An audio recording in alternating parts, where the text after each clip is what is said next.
The original Solo chassis, part of the Antec Sonata family of quiet enclosures, was released in early 2006 and was in desperate need of an update.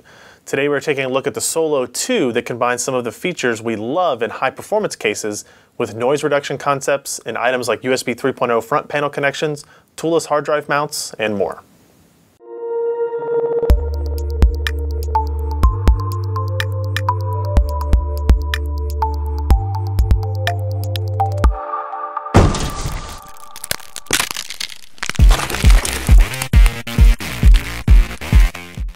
With competition increasing rapidly in the consumer desktop chassis space, Antec knows that it needs to innovate or get out of the way, and the company is responding with several new designs, starting with the Solo 2. Antec calls it a new standard for quiet, high-performance enclosures, and there's some truth to that statement, though it is not without some reservations. Since the Solo 2 falls under the Sonata line-up of products, it leans more heavily towards the quiet computing mentality of design, but even gamers and enthusiasts worried about performance will find something to like here.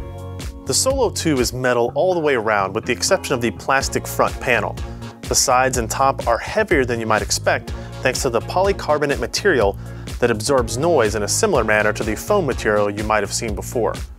Thumb screws allow easy access to the inside of the case, though you'll need a screwdriver to get to the back.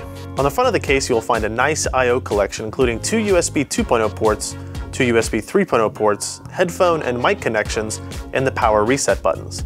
The USB 3.0 ports use the newer header connection style rather than routing cables out the back of the chassis. The front panel on the case swings open to reveal a pair of fan filters, but fans need to be purchased separately. Behind the top filter resides the hard drive bay, so you can access the 3.5 or 2.5 inch drives without having to open up the side of the case. The hard drives can be mounted one of two ways: standard tray mounts with silicon grommets, or through a suspension system in the same area. If you go the suspension route, you are limited to 2 3.5 inch drives, but you can fit up to 3 in the standard tray mounts. The back of the Solo 2 shows a top-mounted power supply location, which differs from a lot of other recent releases.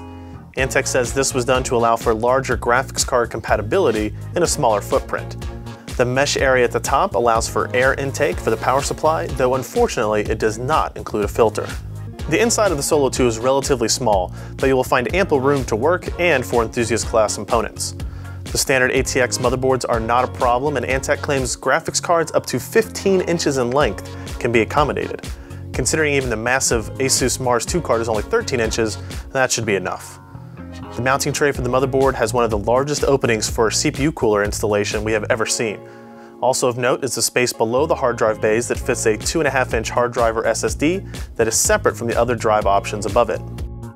Everything is rounded off very well, and inside you shouldn't have to worry about cutting your fingers while building the PC. Cable routing can be taken behind the motherboard via this oval outlet, which should clean things up quite a bit. The single included fan with the Solo 2 is the 120mm Antec True Quiet that includes silicon grommets and installation pins. If you choose to use a self-contained unit like Antec's own H2O cooler, they will fit in this fan location as well. There are 2 5.25 inch bays for optical drives, which should be more than enough for modern PCs. This bar that provides extra support for the power supply can be removed if it isn't necessary, giving you just a bit more working room. The Antec Solo 2 case will come priced at or below the MSRP of $129, putting it in direct competition with a large amount of already very popular designs from Antec and other vendors like Thermaltake, NZXT, and Corsair. With key features like polycarbonate top and side panels, USB 3.0 internal header support, noise-dampening hard drive mounts, and large internal workspace, the Solo 2 stands up very well to the competition. I do wish they were able to include room for more than 3 hard drives while doing it, but with such a small footprint, the Solo 2 provides just enough to modestly appease enthusiasts, quiet computing advocates, and the casual builder.